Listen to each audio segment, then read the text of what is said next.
All right, folks, let's continue. And yeah, so we've met Git and probably made you rather uncomfortable in the process of learning yet another new thing. So last week it may well have been the case that you didn't know any Python, you didn't know any Markdown, and you didn't know anything about Git. And now, well, perhaps, yeah, you may not. But hopefully you will become more familiar with these things, because I think we're kind of done introducing like new tools, and now we're going to continue on with focusing on how to use those things. And not going to say you won't be uncomfortable at any other point in the course, but at least there won't be any totally new stuff. And along those lines, there is a little bit of stuff on the course page about using Classroom for GitHub. We already did that last week, where for the exercise, you just click this link and it makes a copy of a repository. That's somewhat familiar. I just want to mention that it's here on the web page in case you're confused about how that works. But the general idea, I think even Henka mentioned earlier, in terms of creating a copy of the exercise that's your own personal copy, that's a private repository, no one else can see except for the course instructors and yourself. So yeah, if that is confusing at all, you're invited to go to the course page and have a look about how to make a copy of the exercises of your own to work on. But where we're going to go now is onto our next little bit of Python. We're going to introduce some other basic components or basic elements of Python in the lesson here. And what I would suggest is that you either launch one of these Student Binder or a CSC notebook at this point, if you don't already have something open. And for instance, if you click on the Launch Student Binder, you can then go and find our material. So I'm just going to open this in a new tab. As you know, it takes a second for Binder to open, and we'll wait here for a second while it does its thing, creating the instance of the cloud computer that we will use. And here we go with JupyterLab opening. You're going to be dumped into this directory here called Notebooks, and so since this is lesson 2, you can then click on the L2 for lesson 2. And then what we're going to be working with is this file called Python Basic Elements. So if you just double click that, that's a Jupyter notebook that will open up in JupyterLab and look something like this. If you're having trouble with any of those steps, you're more than welcome to raise your hand, and one of the assistants or instructors will come around and give you some help. So here we are, and the point of the lesson today is to just revisit a couple things briefly and then introduce some other important basic parts of Python. And one thing that's different in this lesson than the previous week is there are a few things that are already filled in for you in some of these Python cells. These are things that you would normally just have to type in and are time consuming, so we filled them in for you. But they have not yet been saved in memory in this Jupyter notebook. What that means for you is at the start of the lesson here, for instance, on data types, there's a number of cells where you should just click on the cell and either press the play button at the top or do Shift-Enter to execute the Python code that's in that cell. In this case, what we have are some variables that are defined related to observation stations for the Finnish Meteorological Institute. And so we have information about the station in Kaivopuisto.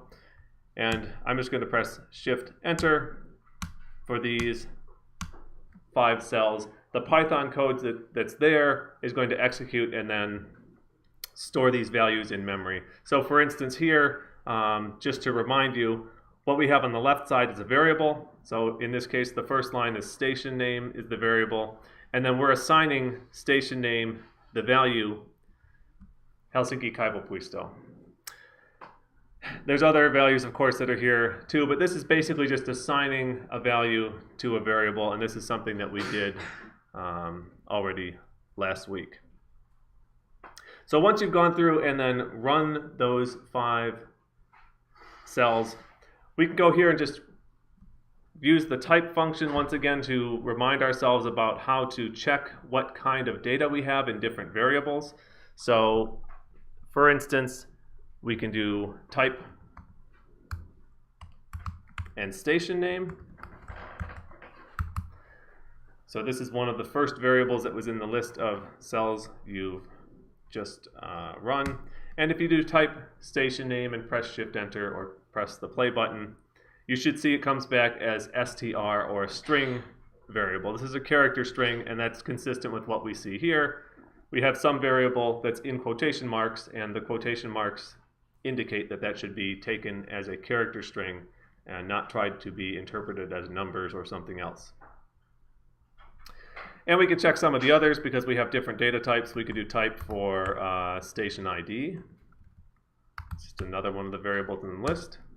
And that comes back as an int, or integer value, whole number. And that looks to be the case here. Station ID is 132310. So that is a whole number integer value. And just to check one more, we can do type of station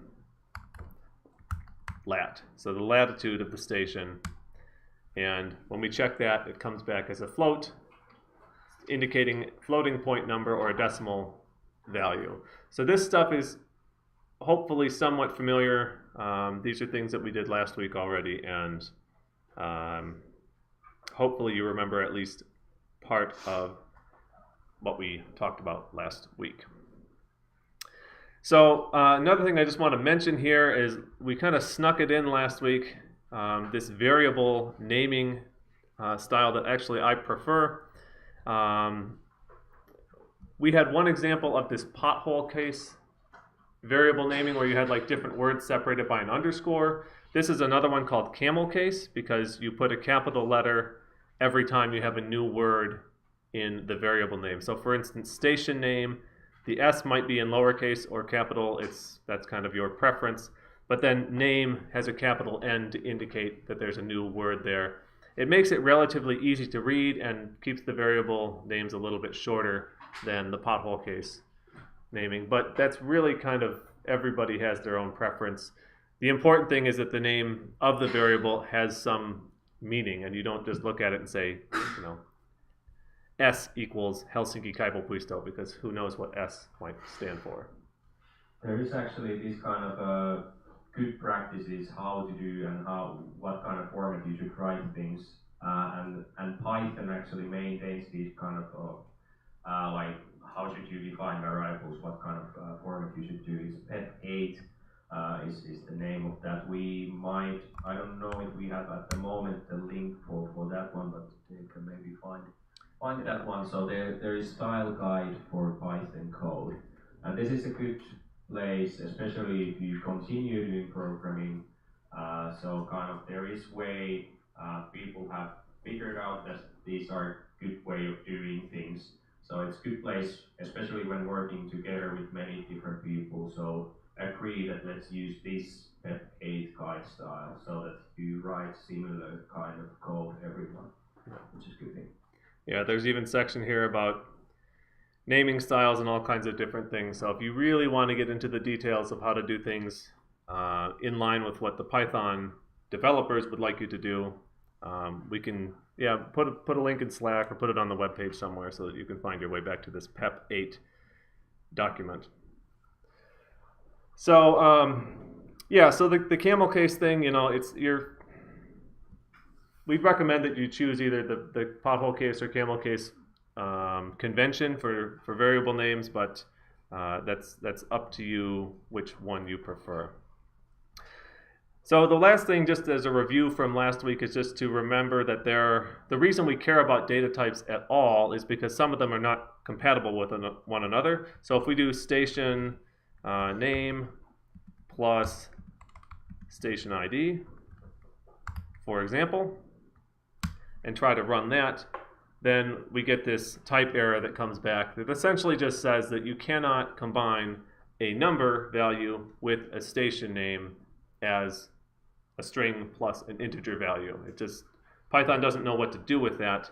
So it's not clear whether you're trying to add two numbers together or to put two strings together in this instance. Now, of course, that doesn't mean that there's no way to put numerical values and character strings together at all, because we can certainly do that. But what we have to do is convert the number value to a character string in order to put two things together in that way. It wouldn't really make much sense to convert Helsinki Kaivopuisto to an integer, because Python won't really know what to do with that. But we can convert the number value into a character string that would just be the same set of numbers enclosed in quotation marks. The way to do that in Python is if we said, let's do station ID str in this case, to stand for station ID as a string. We could say that that's equal to str of station ID. So str is a new function we haven't seen yet. And what it does is convert numerical values to a character string. If you run that cell, you won't see any output, but if we check the type of station ID str, and I will try to not type too quickly, when we check the type of that, we do indeed see that it has been converted to a character string, and if we print out its value, you can just type in station ID str in this cell and do Shift Enter. You see the same number that we had before, but now it's enclosed in quotation marks. It's just been a pure conversion to a character string. The nice thing about that is we can now combine it with another character string if we want to. For instance, print out the name of the station and its station ID in a single print statement. So we'll see how to do that in just a second, but hopefully you get the idea of this kind of conversion of data types being important, because there is some ambiguity or some lack of clarity in Python when you try to combine certain data types together. And just like we've converted a number to a string here, there's other functions that exist to do type conversions. For instance, there's an int function that would allow you to convert a decimal value to an integer value. I don't recall whether it rounds nicely or if it just truncates, but since we're in Python, we can do that here in just a second. I think it truncates, but it may round the numbers. And you can also convert integer values to floating point decimal values if you want to. So if we want to just test this out, we can add a cell underneath this little note here, and let's define a number called my number,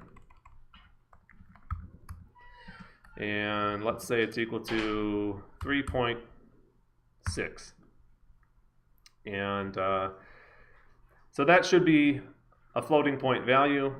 And you know, if I add another cell beneath that, I could check its data type. I don't really need to do that. It's going to be clearly a decimal value. But if I wanted to say the int value of my number, the question here is, will it round up to 4? Or will it simply chop off everything after the decimal point and give me a value of 3 back? And when I run it, what I see is that it does in fact truncate. It does not round the values.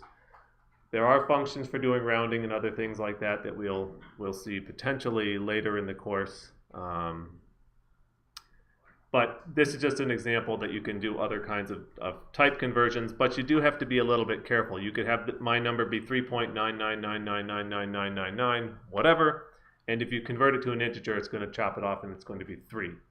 So it's possible you could get yourself in trouble if you do type conversions a little bit carelessly. But at this point, I want to draw your attention here to a couple questions we have for you at the class polling page. So let's see if I can open this link. So if you go to the Pressimo page, or just click the link that's in that that lesson. There's 2 questions here about what kind of output you would expect to see when you execute some of these Python statements. So if we did print station ID plus station long, what kind of output do you expect to see? And then there's a second question here about what you expect to see if you do station name plus station ID str. So please think about those a little bit and click on one of the options below here that you think is consistent with what you would expect to see.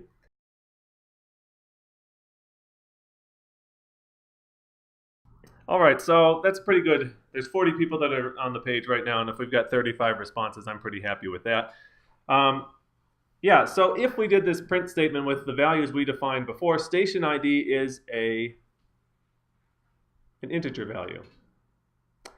Station long is a floating point value, and as it turns out, floating point values and integer values are perfectly compatible with one another when you try to add them together. So if I copied this statement here and just went back to my JupyterLab, I guess I'll put another cell underneath here, and I run this, what I get is the station ID plus the longitude of the station. So it is the sum of this number and that number there. So those of you who chose that option, you got the right one. So some cases you can have different data types that still work nicely together. If you have number plus number, if it's an integer or a floating point number, generally speaking in Python, those go together nicely. In Python 2, there were some things with integer values that were a bit tricky, but we're teaching you Python 3 where most of those problems have been resolved. For instance, division by integer values in Python 2 was a problem because it did a type conversion to an integer, which then meant you could lose all of the decimal part of what you divided. So if you divided 3 by 2, for instance, in Python 2, 3 divided by 2 did not give you 1.5, but instead gave you a value of 1. I think I maybe even mentioned that example last week.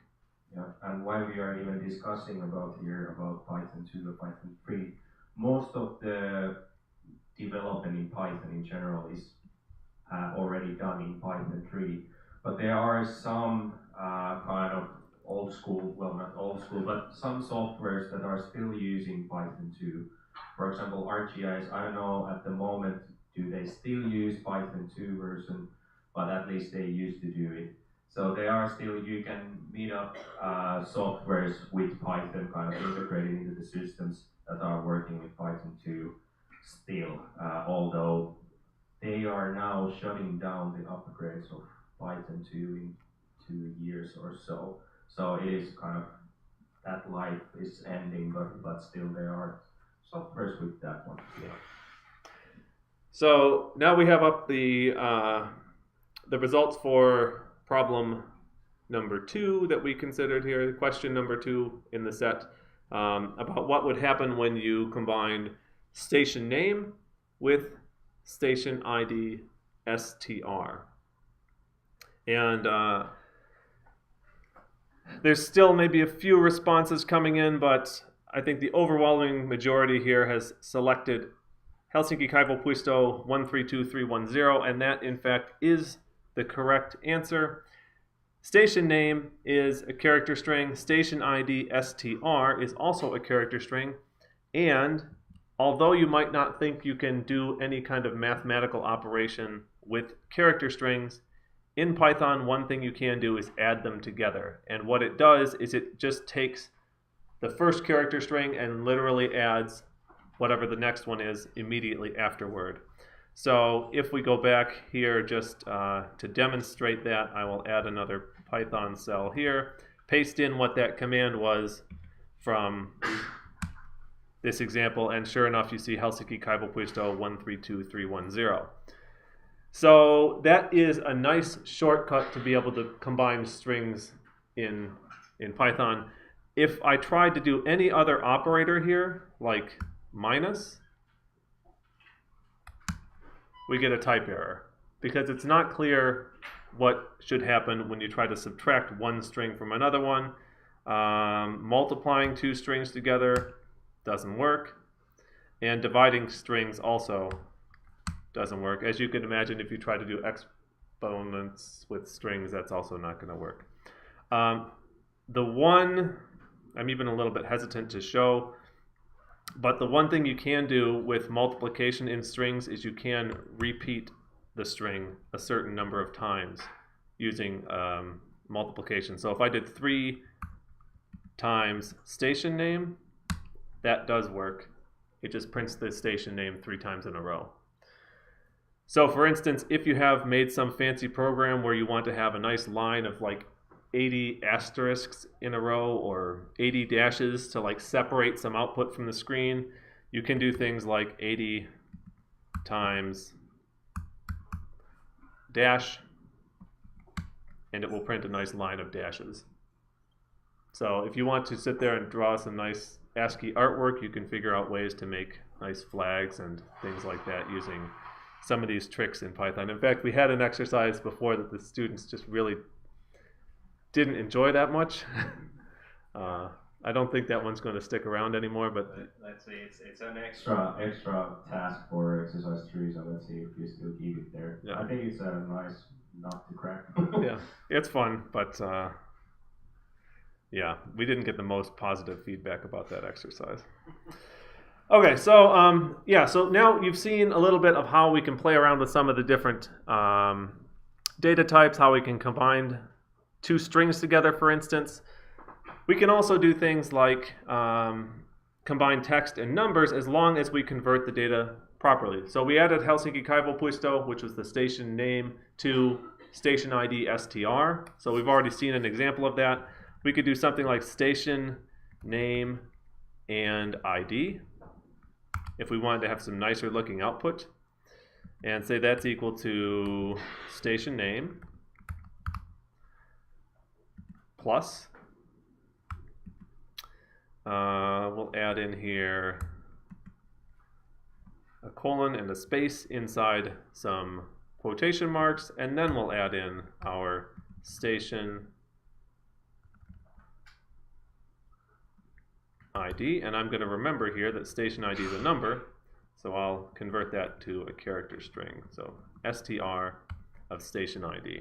So now we have a number value, and within this assignment of this output to the variable station name and ID, I'm also using this function to convert station name to a character string. So if looking at this thing, you're kind of going, what does this actually look like? Well, we can print out station name and ID. And now we see Helsinki Kaivopuisto, so that's our station name, plus colon space, and then the station ID that's been converted to a character string. So that's getting already to be a little bit of a more complicated example, but when you want to format numbers and text together nicely, this is one of the first steps, is just recognizing that you can convert the numbers to a character string and display them this way. There's actually quite a bit of information you can find online about formatting things in Python, and we'll probably come to that later, especially for those who continue in the introduction to quantitative geology. Will be wanting to take floating point numbers and maybe display only a certain number of numbers after the decimal point and things like that. Yeah, any questions at this point?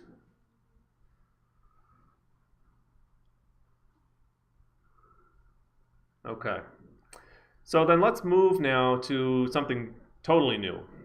And we're going to talk now about lists in Python. And rather than having a variable that has one value associated with it, in Python there's several different ways that you can have several values connected with one variable. They call them collections in general. And the simplest one of the types of collections is called a list.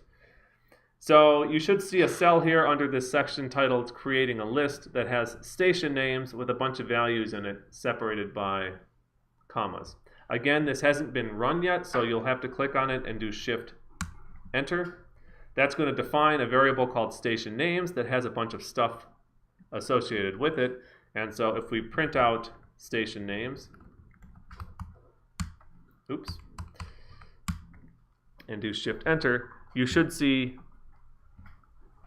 something that looks like this, that has a square bracket and then several values that are in quotation marks separated by commas. This is a Python list. So we have one variable that has several different names of different FMI observation stations associated with it. We can confirm it's a Python list by doing type station names. And if we run that cell by doing Shift Enter, of course it comes back saying that this is a type list. So the key thing that's new here is a new data type, and the way in which the data type is defined is when we want to create a list, we have to enclose it in the square brackets, and all of the values in the list should be separated by commas. That's the kind of main rule for making a list in Python.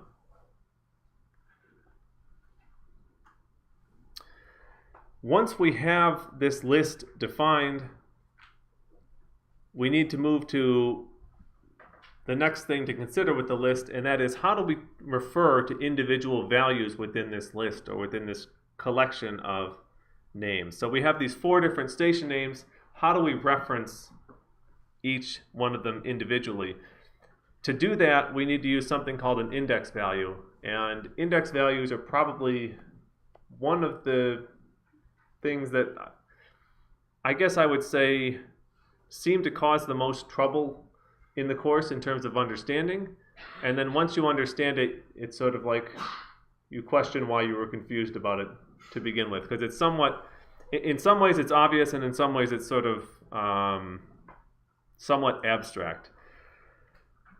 But if we want to, for instance, print out the first value in our list of station names, we could use the print function and do print station names. And now I'm going to do these square brackets.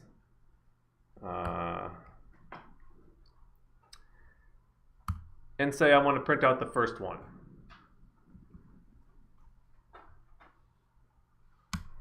If I do Shift Enter, I get Helsinki Kaisaniemi, which, for those of you who are paying attention, might realize is not the first value, but rather the second value. And so what this has done is, by using the square brackets and giving some number, it's allowed us to reference a single value from within the list. But the important thing to note, and the reason I sort of intentionally make the mistake here, is when you're dealing with lists or collections in Python, they always start with value 0 as the first thing in the list. So if we want to see the first name of the station names, we actually need to do station names 0 and print that value out. So when I print that, I get the Helsinki Harmaja, and that was the first one that is in our list of values. So by using the square brackets with some number in there, that's our way to refer to individual values. And the important thing here is to remember that the ordering of values starts with 0 in Python and many other programming languages. Not all of them, but to get the first value, it's always in position 0 in a list. So if this is a little bit, I don't know, if it's a bit abstract to you at this point, we can talk to, well, we can come up with a nice little analog to a list, and that is build a vending machine here that has been beautifully rendered by myself and my artistic skills. So I guess you're at least familiar with the idea of what a vending machine is, where you put your money in and then you push one of the buttons on the machine and it gives you the item that you're interested in. If we think about Bill as a list in Python, essentially these are the values, or these are the items that are in the list. These different foods that you might want to buy, or drinks, I suppose, from the vending machine. And in order to reference which one of those items is going to come out of the slot at the bottom of the vending machine, we're going to refer to them by the little buttons there that give us essentially the same thing as an index value in Python. So if I was, walked up to Bill and said I wanted a cheeseburger, the cheeseburger is the item in the list that I want, and it's at position 2, or I have to push button number 2 in order to get that item that I'm interested in.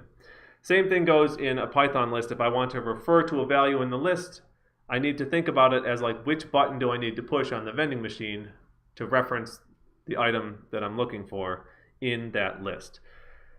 So hopefully when it comes time for you to be looking at lists and referencing individual or trying to access certain values inside the list, you can think back to how vending machines work, and maybe that gives you a useful analog to make the connection. Because essentially it's exactly the same.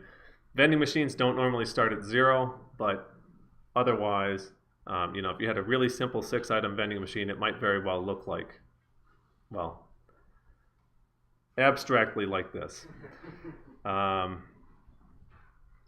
So yeah, there's an example here. For instance, if you wanted to print out what was in position number 3 for Bill, we could do print Bill with the square brackets 3, and if I go look at item number 3, sure enough, it's a taco, and so Bill would say there's a taco in that position. So that's the kind of general idea, and hopefully this helps make things a little bit more clear, because oftentimes index values can be a little bit confusing as you get started using them. Are there questions about the kind of idea of an index value at this point? Okay, so we can show you now a few other things that are useful to do with lists. One of the common things you'll want to do is know how long a list is, how many items are in it. For that, there's a function called len, which is short for length. And if you give the name of a list like station names and use that with the len function, it comes back with a value of 4, meaning there's 4 items in the list, which is consistent with what we saw if we scroll back up above Bill to where station names was defined. There's 4 different station names here. So len's helpful, and it's nice to know how long your lists are, because sometimes you're going to want to use that with some of the things we'll learn later in the course, like loops. And if we know the length of the list, we can then use that to find values like the last item in the list. So we could do station names, and again the square brackets to reference values. Station names 4, of course I've intentionally screwed up again here by putting in the length of the list, which is 4 items, but failing to account for the fact that the indexing starts at 0 in Python, so that means there should be things at position 0, 1, 2, and 3 in a Python list.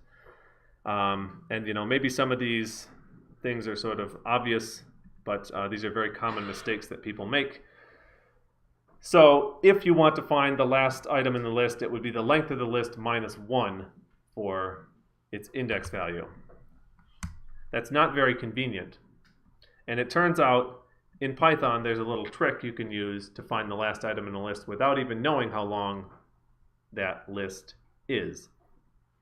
And the trick here is, let me just catch up to where I am in the lesson. The trick here is that we can print out station names first, just to remind ourselves what's here. So I'm only putting this here just because you might have forgotten what the values are. But if I reference with the print statement station names and then square brackets minus 1, this is the shortcut for finding the last value in a list in Python. You can actually go backwards through the list by using negative index values, which is probably weird, but this will allow us to go from the back of the list the other direction. So Anytime you want to find the last value in a list, you can use index -1. That will give you the value even without knowing how long the list is. And similarly, you can do things like print station names and square brackets, I don't know, -4. If I do -4, that just goes, you know, -1, -2, -3, -4. In this case, gives me the first value in our list because there's 4 items there.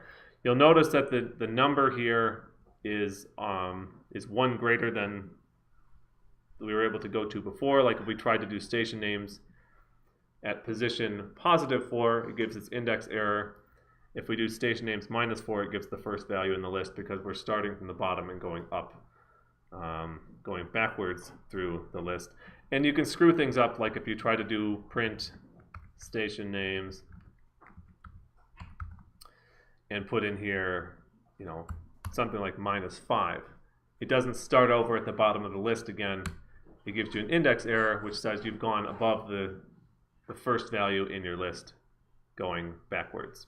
So I guess maybe this idea of going backwards through the list is familiar, but yeah. Yeah. So is it possible to print out 2 values out of the list? Like if I want to know like what's on the position 0 and position 2. Yeah. Let me see if there's. It's easier to print out ranges, so from 0 to up to 3. If you want to pick like the first one and like the third one, then it's possible, but it requires a bit of repetition. Yeah, so like we could do something like station names. We'll come to this a little bit later in the course, like how to deal with this. But we could take 0:2, and that would give us the first 2 values. With these ranges, it never includes the last index in the range. But if I print those 2, it gives me some selection out of the list. So starting at index 0 and going up to index 2, but not including index 2, it prints the first 2 values in the list. You can also do it with like -1 to -3. Actually, that's got to be -3 to -1, I think. Which will then go from the list to here and here. Gives the value at -3 and -2, but not including -1, because that's the last value given in the range here. If you want to print them separately, I don't think you can put commas or anything in here. So like if I tried to do, you know, 0:2, it gives me complains that the way in which I've tried to reference values in the list is not formatted properly, basically. So if I wanted to print index value 0 and index value 2, I have to do comma and type the name of the list in a second time with 2 separate values. If you want to get a continuous range, it's easier to do, but to get individual values like that, I don't know an easy way to do that. But this would work for printing out those 2 station names with a gap between them. It's a good question. Any other questions about lists at this point? So you'll get familiar with lists already, I think, in the exercise for this week, but also they'll come back in several other exercises. So for the moment, let's go here. I'm going to quickly hide our other questions and have you answer another poll question that should be visible now. And this is for the list cute animals that's defined here as bunny, chick, duckling, kitten, puppy. Which animal is at index -2?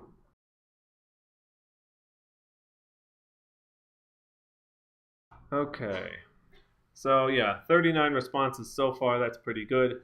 And while bunnies, chicks, ducklings, and puppies are indeed cute animals, the one that is at index position -2 in this list is a kitten. So when we go backwards with the negative index values in a Python list, position -1 would be the last value in the list, position -2 would be the second from the last, -3 third from the last, and so on. So here, index -2 would refer to kitten, which, at least according to the internet, may be the most cute animal out there.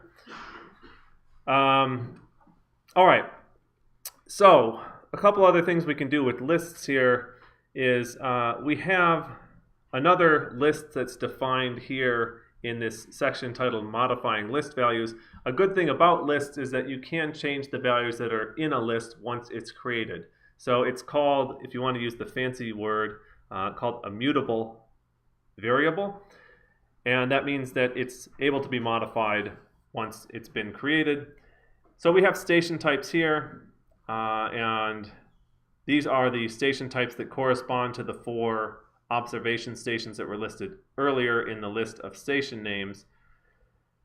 So if you just click on that cell and do Shift-Enter, we're going to create the list called station types, and right now there's weather stations, weather stations, weather stations, weather stations. They're all the same station type. The problem is that one of these weather stations, or one of these stations rather, is not a weather station. Helsinki Kaivopuisto should be called a Mariograph or a tide gauge type of station, and we can fix that. So we can reference a specific value in our list and change its value by doing station types. And in this case, we want station types for the one at position 2. This corresponds to the 3rd value in the list. Remember, starts at 0. If we go to our list of station names, this is the position of the Helsinki Kaivopuisto station name, and its type should be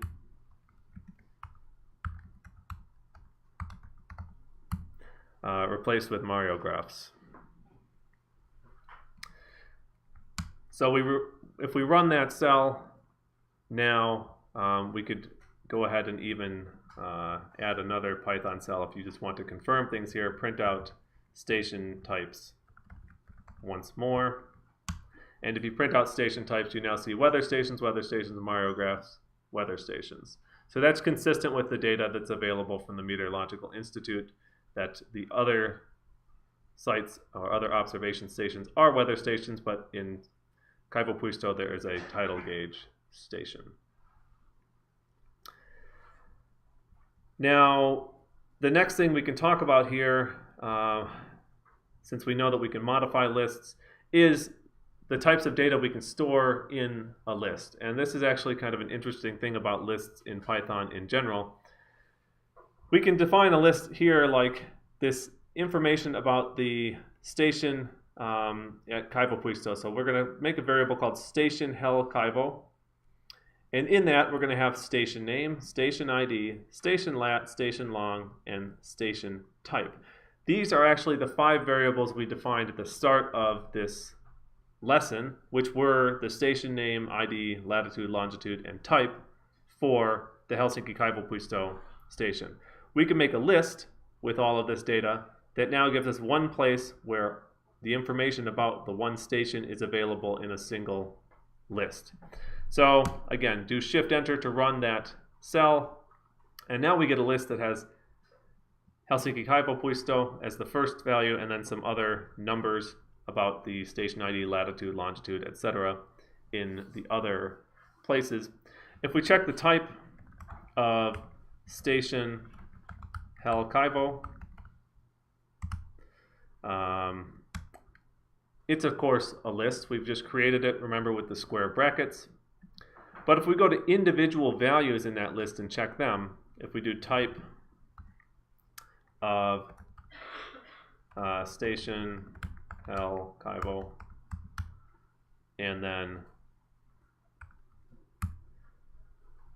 the data type of the value in the first position in that list at index 0, we see that's of type str, so character string, which is what we see here when we printed out the list the name of the station is a character string, and so on. If you just copy and paste this down here, you can change the index value to be the index 1, which is the ID of the station, and that's an integer as we saw before, and we could then check the latitude and see that that is a floating point value, again, as we saw before. I'm just copying and pasting this in here just to be a little bit quicker than typing it all in. But what you can see with the list is that you can have different data types inside a single Python list, which can be handy. It doesn't all need to be the same kind of data that's held within the list, and depending on what you're doing, that's quite flexible. It means they're a little bit slower to deal with when you start dealing with really big lists. There are other data formats that are faster if you're dealing with like millions of numbers stored in a some kind of data structure in Python. There's things that are better than lists in terms of efficiency, but lists are very flexible. You can even put lists inside lists in Python, and you can quickly kind of tie your head in a knot doing that kind of thing. So maybe the last thing that we'll show about lists by themselves here is that we can add and remove values from the list. So we've seen that we can modify the values, but we can also add things to the lists, such as the, let's say we wanted to remove one station name and add some others. We can do that here. So if we print out our station names just to remind us what's there, we have our 4 stations, and let's say we want to remove the first one for one reason or another. There's a special, actually I don't even know what you call it. It's not really a function in Python properly, but del is a special kind of operation in Python to delete something. And if we wanted to take station names and delete the value at position 0, we can use del to do that. And then if we print out station names again, we see now that we only have 3 values in our list and that the first one has been removed. I don't use del personally very often, but it's good to know how to do it in case you create a list and you don't want to go through the process of typing things in again or editing, that you can just delete certain values. But yeah, did you have something to? No, maybe just a generic comment. Well, there's a question actually. Yeah. It is possible to delete the index, the value 1 type 10 out in one single action, or? You can list multiple things with del, I think, in a single statement. So we could delete. Well, we can try it out. Yeah, let's just try it out. I'm going to make a copy of this list called, I'll just call it names. It's equal to station names, and if I print out names, we can see it's exactly equal to station names. Let's say I wanted to delete everything but Helsinki Kaivopuisto. I could do del and names. I want to get rid of the value at position 0 and the value at position 2. So we'll put in 0 and then names. I might have to delete the value at position 1 because it's going to change the index once I've deleted the first value. Yeah, this is an interesting. Let's try this. Question. Yeah. Typically, if I do, well, this is really kind of terrible. Not that often that this kind of things needs to be done, but typically if I do something is where I, for example, create a map and I have certain classes for different values, and then if certain class doesn't have any kind of value inside there, so then kind of that color needs to be removed from the map.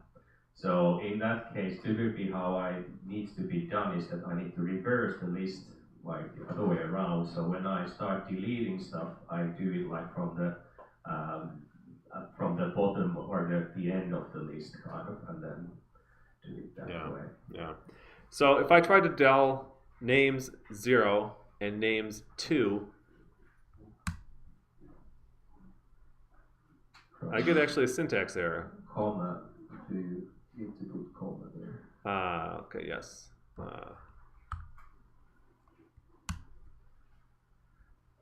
Yeah. So now I get the kind of expected index error because once I've deleted the first value from the list, now there's only two things in the list. So when I try to then, with the del operation, it first does this, then it does that. Once the first value is gone, there's only two things left in the list. So if I want to remove the last value in the list now, I've already deleted values. Okay. My list has now become kind of messy. Let me go back and do this. So, oops, I've really screwed this up because I think I created a pointer to the earlier list. I didn't actually copy it. Yeah, so now what we did was that we basically made another reference to the same list that we have. Yeah. And actually when we deleted stuff from the names, what was kind of a new alias for the list, we actually deleted stuff also from the original one. So we will show how to actually create a so I've got to go way back up here to where station names was defined and fill that in again. And now I can come back to where I was. That station names now has the 4 values. If I delete the 1, then I have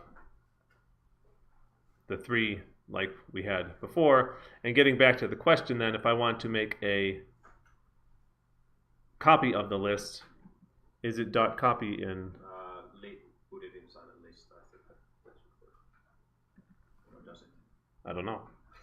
Let's find out. Let's find out. You can just use the word list and then inside the brackets, point out brackets with the parentheses, like this. Like that. Okay, so now I have a list called that.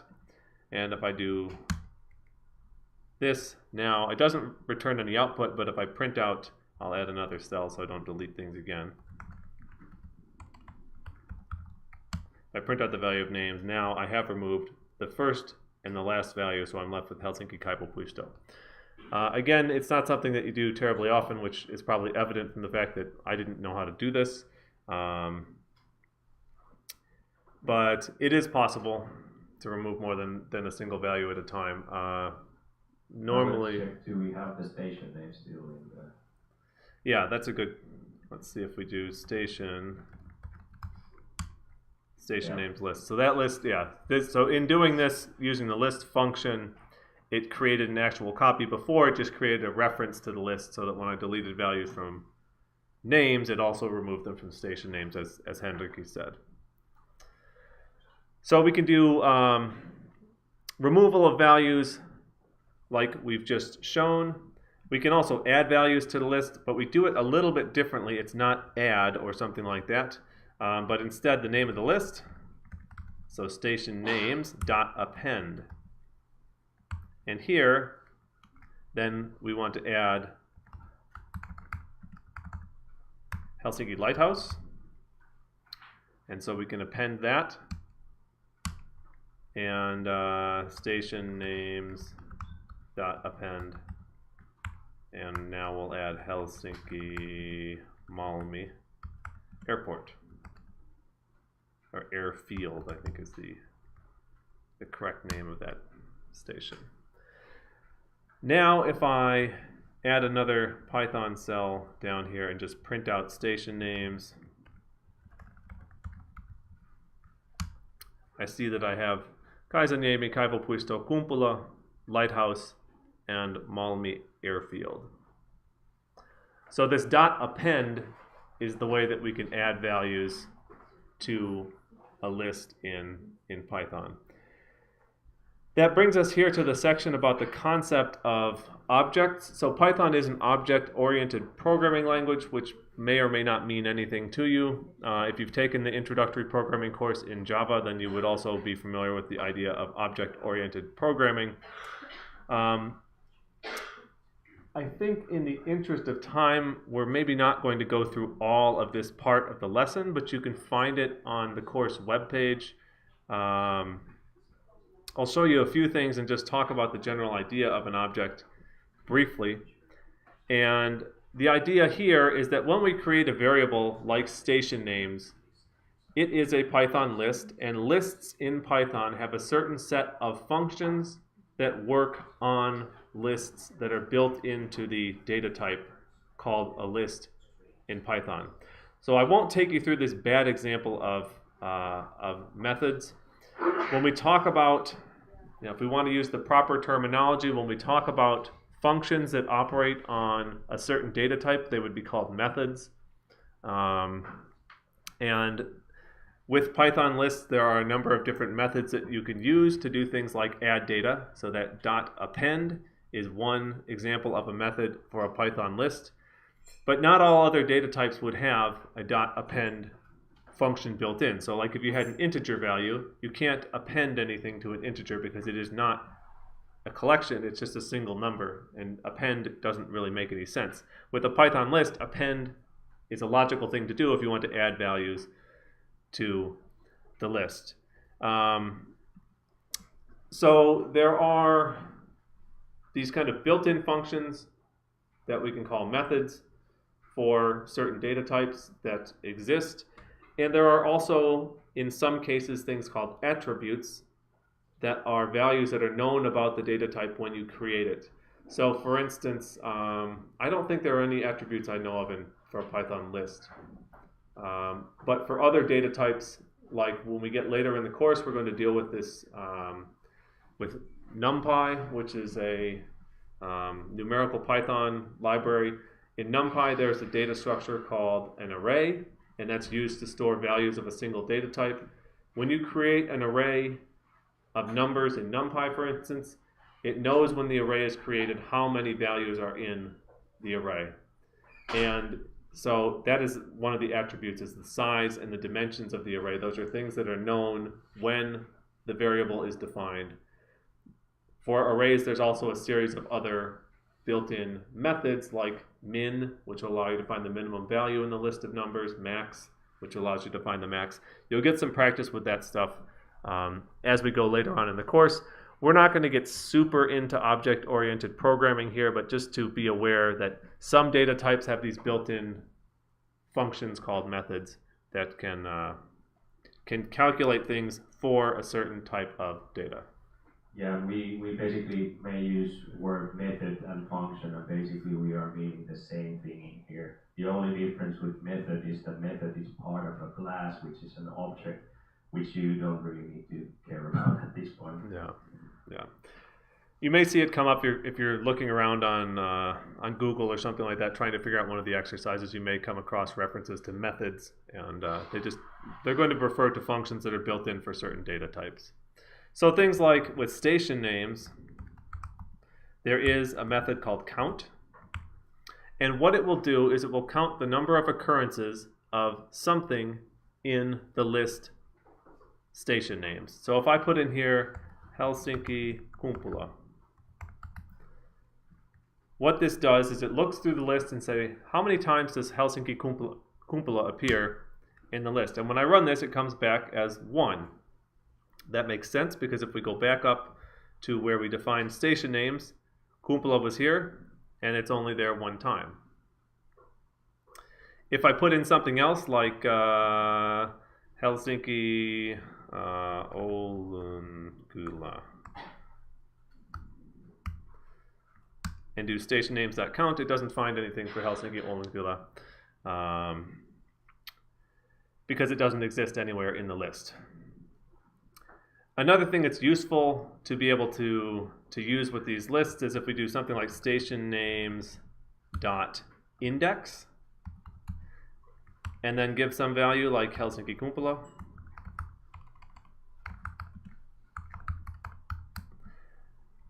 This will tell us the location or the index value of that item in the list. So once we've done station names dot count, we can figure out how many times this thing occurs in the list. So we knew for Helsinki Kumpula it was there once. And then this .index will tell us where in the list that value exists. So that can be useful if you're trying to find and modify a certain value in a list. To know its index is quite handy. There are some other methods here about reversing lists and sorting. And there's little notes here about being careful when using these, because you can do some things that don't seem so intuitive. But for the moment, I think that's probably enough, because we need just a little bit of time to quickly show you the exercise. So are there any questions while we're kind of transitioning to just a quick overview of the exercise for this week? How many of you feel like you have some idea what a Python list is at this point? Okay.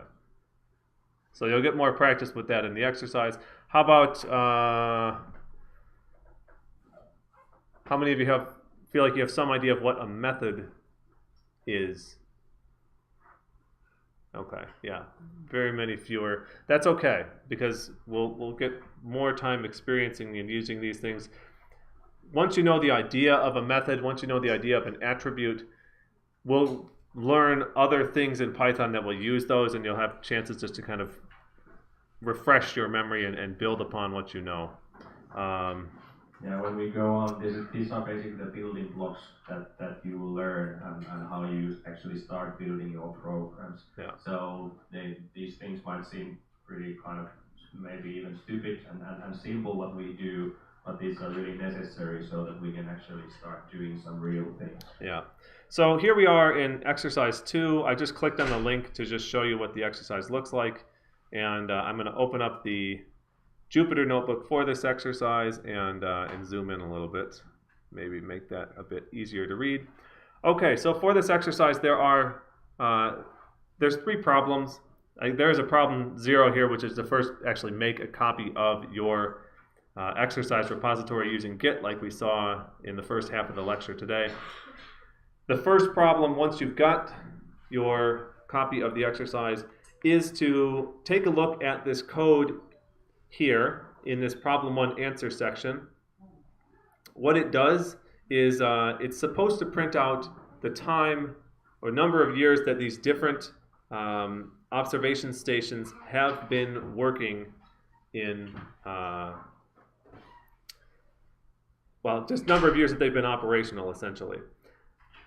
So there are some cells in here that already have things in them, but I can tell you the code doesn't work as it's supposed to. There's 3 things that you need to find and fix, and there aren't so many places where you need to make those changes. In fact, since we have this in cells in Jupyter notebooks, there's 3 cells that are labeled do not edit this cell, and there's 3 that don't have any do not edit this cell comments. So you've got 3 changes to fix, and as you might imagine, there's 1 for each one of those cells. So you can look through there, and the idea is that this code should print out that this station has been active for so many years. So the Helsinki blah blah blah station has been operational for so many years.